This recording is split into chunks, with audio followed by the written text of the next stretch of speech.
Рада приветствовать всех любителей вязания. В этом видео хочу показать вам вот такой современный ажурный узор с сотами, который выполнен за счет переплетения вытянутых петель. Вот так он выглядит. Узор этот сочетает в себе объем и воздушность. Под разным углом этот узор смотрится абсолютно иначе. Вроде бы это абсолютно разные вещи. Я постараюсь его покрутить, чтобы это смогли увидеть и вы. Не знаю, насколько передаст все это камера. Ажур этот одновременно элегантный, шикарный. И изделие с таким рисунком подчеркнет индивидуальность обладательницы вещи. Наверняка этот узор понравится любителям ленточной пряжи, потому что ленточная пряжа немножечко специфическая, и она подходит не для всех ажуров, а вот именно вот такой рисунок или же подобные идеально подойдут для ленточной пряжи. Также будет красиво и выразительно смотреться в гладкой пряже. Мой образец связан из полухлопковой пряжи, гладкой. Здесь идет 220 метров в 100 граммах. Вязала я этот образец на спицах номер 3,5. Также использовала спицы на размер больше. По ходу видео я расскажу, почему, зачем и как этого избежать. А сейчас давайте просто на него посмотрим. Просто рисунок такой, что от него реально не отвести глаз. Он очень красиво смотрится как самостоятельный, например, как в этой маечке. Не требует никаких сложных фасонов, но он будет очень красиво выглядеть в виде отделки. В сочетании с простыми ажурами, например, вот с таким я недавно показывала вам самый простой ажурный горизонтальный узор. Я ссылочку на это видео оставлю внизу в описании.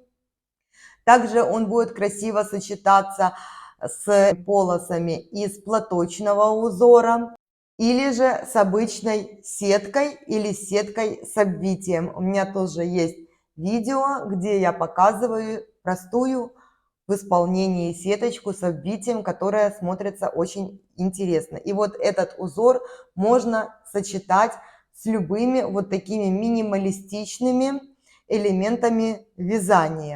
Что хочу сказать по спицам. Как я уже говорила, вот этот узор я вязала на спицах номер 3,5. Также использовала на размер больше, то есть 4,5. По итогу образца я хочу сказать, что я бы изделие вязала из этой пряжи еще на меньшем размере спиц, то есть на троечке, а вот 4,5 я бы оставила.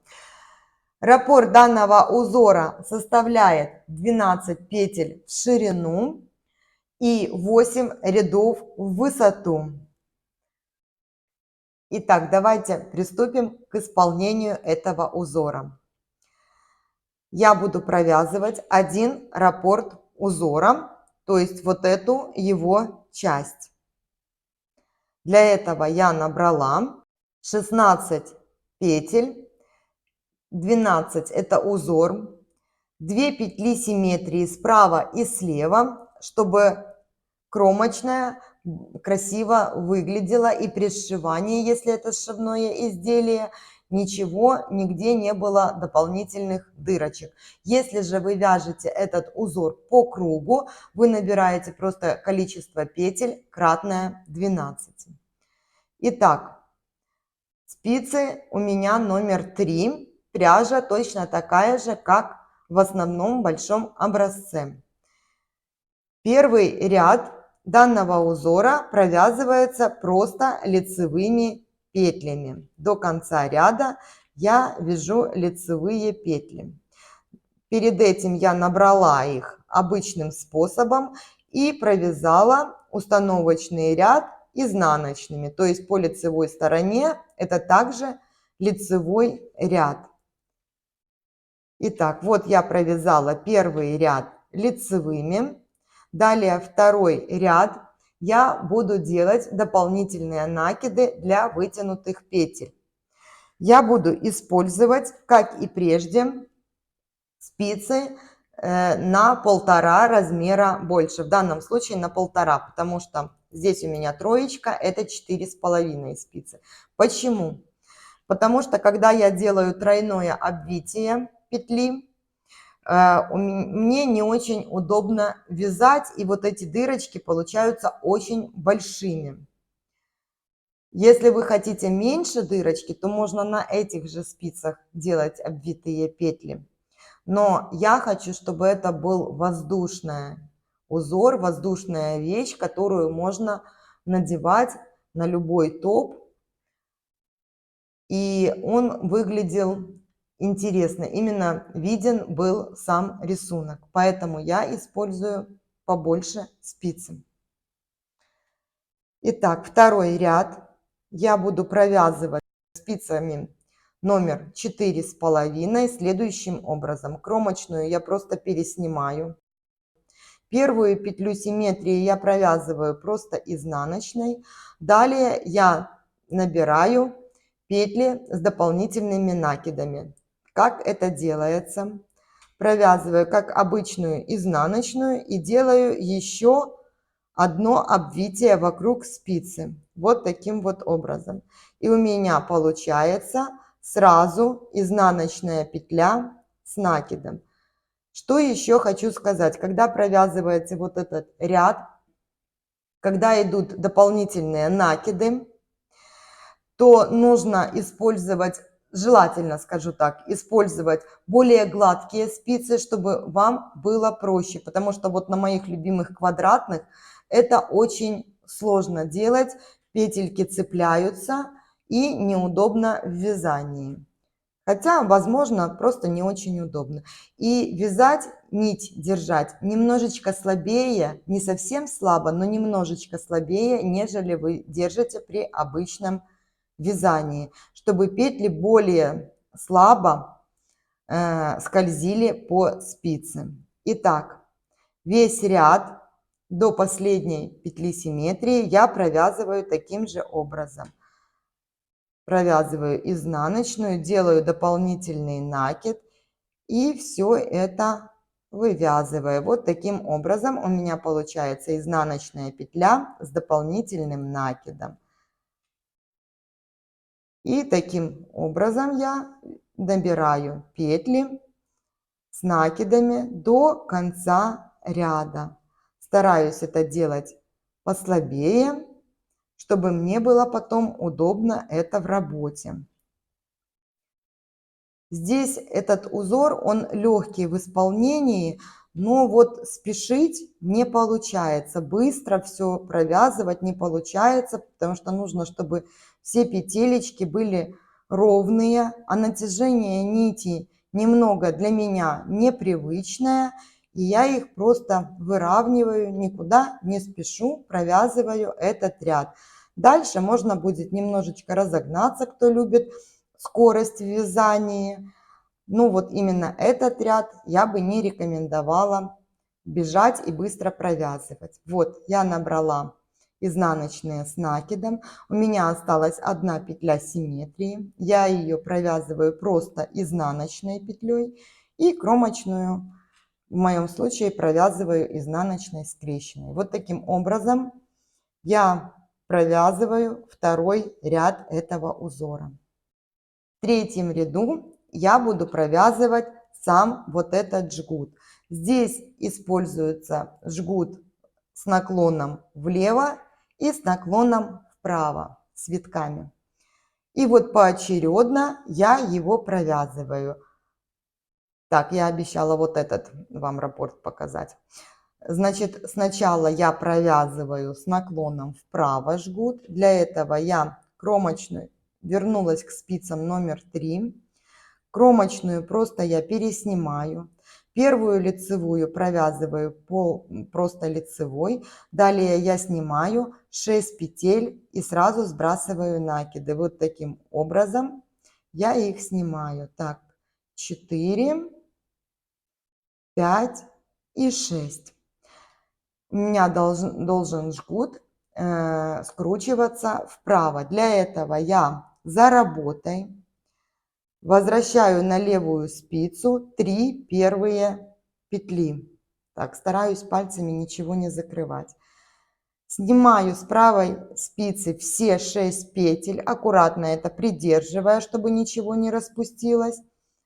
И вторые 3 петли возвращаю на правую спицу. Вот таким образом я их перекрещиваю. Далее пальцем я петли вытянутые, большие, поэтому они очень хорошо скользят и слетают со спицы. Поэтому первые 3 петли я придерживаю, возвращаю эти 3 петельки, которые я буду сейчас провязывать, и аккуратненько их провязываю. Натяжение нити уже обычное, стандартное, которое при вашем вязании. Провязала первые 3 петли и далее провязываю вторые 3 петли. Смотрю, чтобы нигде ничего, петли не поменялись местами и не перекрутились, чтобы в изделии это выглядело аккуратно и красиво.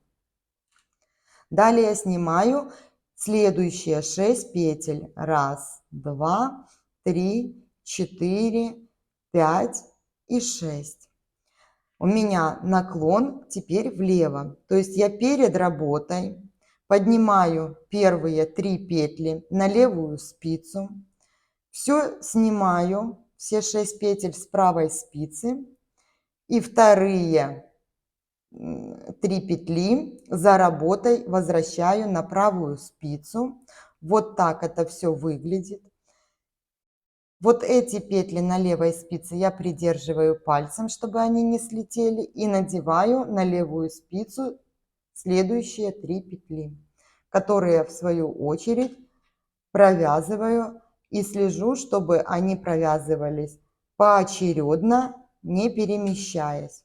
Провязала первые 3 петли, далее провязываю вторую половину петель этого жгута. Вот таким образом я выполнила это перекрещивание. Вот как оно выглядит на этой спице. Дальше вы повторяете вот этот раппорт узора до конца ряда на ту ширину, которая нужна для вашего изделия. Если вы вяжете поворотными рядами, то ряд заканчивается обычной одной лицевой петлей и кромочной. И вот так это все будет у вас выглядеть. 4-й ряд провязывается просто изнаночными петлями меньшего размера, если вы вяжете 2 парами спиц, как я в данном случае. Если же вы вяжете одними спицами, у вас будет получаться тот же рисунок, просто будут поменьше дырочки. Но мне хотелось, повторюсь, чтобы узор был очень выразительным. Если дырочки маленькие, узор может получиться менее выразительным, таким более спокойным, что ли, не знаю, как это правильно сказать. Итак, 4-й ряд я провязала просто изнаночными петлями. Вот так выглядит половинка раппорта данного узора. Теперь 5-й ряд я буду провязывать так же, как и провязывала 1-й, просто лицевыми петлями. До конца ряда я вяжу лицевые петли. Итак, я провязала 5-й ряд. Далее 6-й ряд. Также я буду провязывать изнаночную с накидами на спице большего размера. Первую кромочную просто переснимаю. Изнаночную петлю симметрии провязываю просто изнаночной. И далее вяжу изнаночную сразу с накидом. Вот таким вот образом.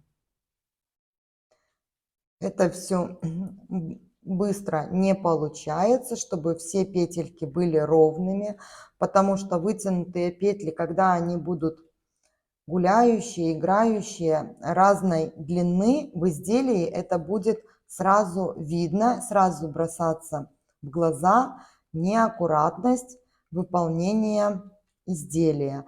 А я не очень люблю, когда вещь связана неаккуратно. В этом-то и разница вся ручной работы и, как в народе говорят, самовяза. Я отдаю предпочтение ручной работе, которая выглядит очень опрятно. И вот таким вот образом я провязываю до конца ряда. Если вы вяжете по кругу, у вас все петли провязываются изнаночной с накидом. Вот этих петель симметрии, соответственно, кромочной у вас не будет. Они присутствуют только при поворотном вязании. В 7 ряду я делаю перекрещивание петель или же жгут 3 на 3 с вытянутыми петлями. Я возвращаюсь к тонкой спице и провязываю следующим образом. Я смотрю просто по рисунку, схему я здесь не использую, просто по рисунку смотрю, что здесь у меня первый жгут смотрел вправо, следовательно, здесь он должен у меня будет смотреть влево. И вот таким образом схема, по сути, и не нужна для этого узора. Итак, кромочная. Лицевую первую, это петля симметрии, просто провязываю лицевой. Далее снимаю 6 петель. 3, 4, 5, 6. И делаю перекрещивание влево. То есть перед работой левой спицей поднимаю первые 3 петли. Вторые 3 петли на правой спице, вот у меня. Эти петли придерживаю, возвращаю первые 3 петли, которые я буду провязывать на левую спицу, и начинаю их провязывать обычными лицевыми петлями со стандартной плотностью вязания, которые мне присущи. Вот таким образом я провязала 6 петель. Далее снимаю следующие 6. 1, 2, 3, 4, 5 и 6. Здесь перекрещивание делаю в другую сторону. Оно чередуется, поэтому я за работой подняла первые 3 петли на левую спицу. Все 6 петель спустила. На правую вернула вторые 3 петли. Вот таким вот образом я их перекрестила. Первые 3 придерживаю, чтобы они между собой не перемешались и не перепутались. И постепенно смотрю, чтобы не было, петли были все на своих местах и провязывались поочередно, как и в предыдущих рядах. Провязываю все эти 6 петель. Далее повторяется раппорт узора. Ряд поворотный заканчивается обычной лицевой петлей и кромочной. И вот так он будет выглядеть. Это 1/100. Вот видите, здесь получается, я взяла большую разницу спиц, и у меня дырочка, она более выражена. Возможно, мне это кажется из-за цвета, но все-таки она явно больше выражен рисунок при большей разнице спиц. Итак, 8 ряд, заключительный этого узора, провязываются просто изнаночными петлями. Сейчас я его провяжу и хочу приложить 2 этих образца, посмотреть все-таки, насколько заметна разница, если увеличивать разницу между спицами, которыми я вязала эти 2 образца. Потому что мне лично, ну это субъективное мое мнение, все-таки вот чем больше разница, тем рисунок кажется выразительнее. Как видите, это вы со мной поделитесь. Вот, все-таки здесь более явно дырочка выражена, и это, и верхняя. Вот таким вот образом выглядит этот рисунок. Надеюсь, такой узор вам не мог не понравиться. Он действительно очень красивый, выразительный и женственный. Желаю вам много красивых вещей связать с этим и подобными узорами. Спасибо, что провели это время со мной, и до встречи на канале.